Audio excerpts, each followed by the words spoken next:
निसर्ग संवर्धन आणि भक्ती यांचं सुंदर समन्वय साधत शिर्डीच्या श्री साईबाबा संस्थान विश्वस्त व्यवस्थेमार्फत वृक्षप्रसाद योजना दिनांक 10 जुलै 2025 पासून औपचारिकपणे सुरू करण्यात आली आहे।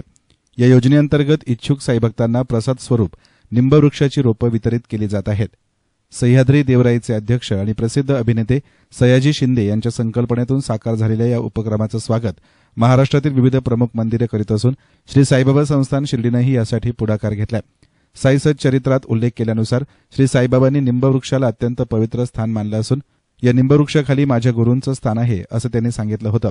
त्याच भक्तिपूर्ण संदर्भातून पर्यावरणाचं महत्त्व अधोरेखित करणारी ही योजना सुरू करण्यात आली आहे। या उपक्रमाचा शुभारंभ मंगला वराडे, मुख्य लेखाधिकारी, प्रशासकीय अधिकारी प्रज्ञा महांडुळे आणि कृषी अधिकारी अनिल भणगे यांच्या उपस्थितीमध्ये संपन्न झाला। वृक्ष म्हणजे जीवनदायी ऑक्सिजनचा स्रोत, अन्नाचा आधार आणि पर्यावरणाचा रक्षक। त्यामुळे या वृक्षप्रसाद योजनेच्या माध्यमातून भक्तांनी निसर्ग सेवेतही सहभाग घ्यावा असं आवाहन साईबाबा संस्थानच्या वतीनं करण्यात आलं आहे। येस्टर्न मीडियासाठी कॅमेरा पर्सन साई सुराळे, शिर्डी।